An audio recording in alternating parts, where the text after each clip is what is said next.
Back to that train derailment in western Minnesota. A community is back home after having to evacuate early this morning. Before we tell you what happened, we want to show you where it happened. 22 train cars left the tracks around 1 this morning in Raymond, which is about 12 miles west of Willmar in Kandiyohi County.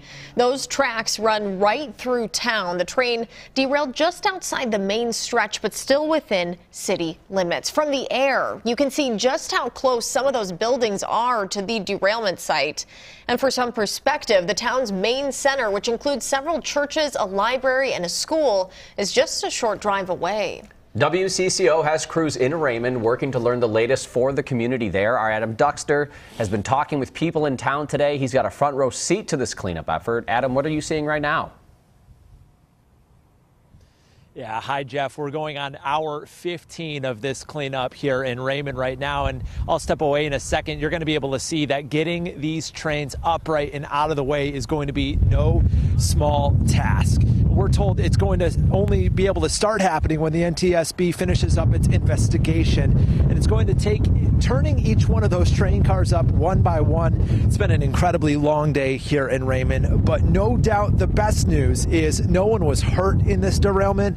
And at this time, the BNSF, the company operating this train, says their testing is showing no harm done to the air or to the water. We're told the reason this train went off the tracks is still under investigation, but what we do know is that these cars were headed north from Sioux City. Some of them were carrying corn syrup and others were carrying ethanol. And when this train did derail, the entire town of Raymond had to evacuate for close to 10 hours. People were out of their homes. Now the focus turns to cleanup, which could take an extended amount of time. People we talked to today say they're just glad this situation wasn't worse. We don't know a lot at this point. We are working with NTSB to be able to get their go-ahead to be able to move into the site and begin to clean up and remediate and to put out the fires. Once they said, you know, there's no toxic chemicals, it's an ethanol fire, you know, that's a relief right there.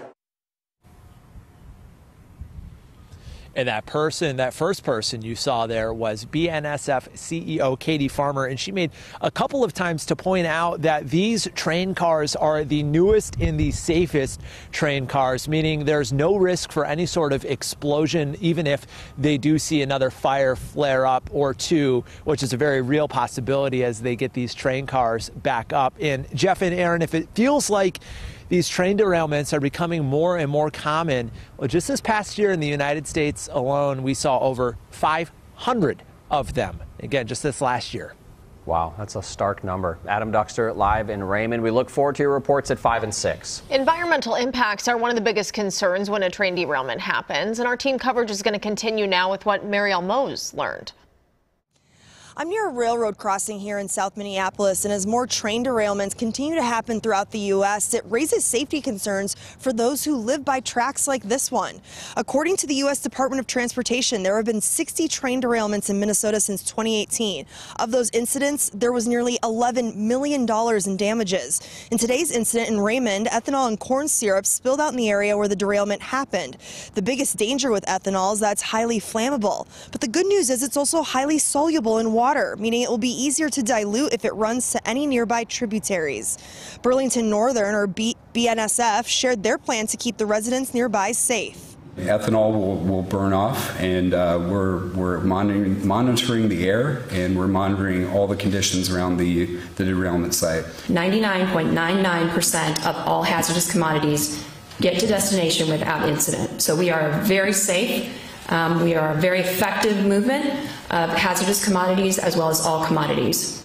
The railroad union is actually currently pushing legislation through the Minnesota session as we speak. One of those bills is to require a two-man crew. That would be a certified conductor and engineer on every railroad cab that comes through Minnesota. Back to you. Thank you, Elle. More now on the legislation that she mentioned. A new proposal introduced today would require new training and emergency response planning for potential rail accidents involving oil or other hazardous materials. Thankfully, the train in Raymond was clear of toxic substances, but it can happen. Just look at the derailment in East Palestine, Ohio last month. And I think the important thing here about this bill is it brings in people before anything happens. So everybody then knows their role should an incident occur. And then if an incident does occur, it also spells out in a little bit more detail what the time frame is and who should be doing what in case something happens.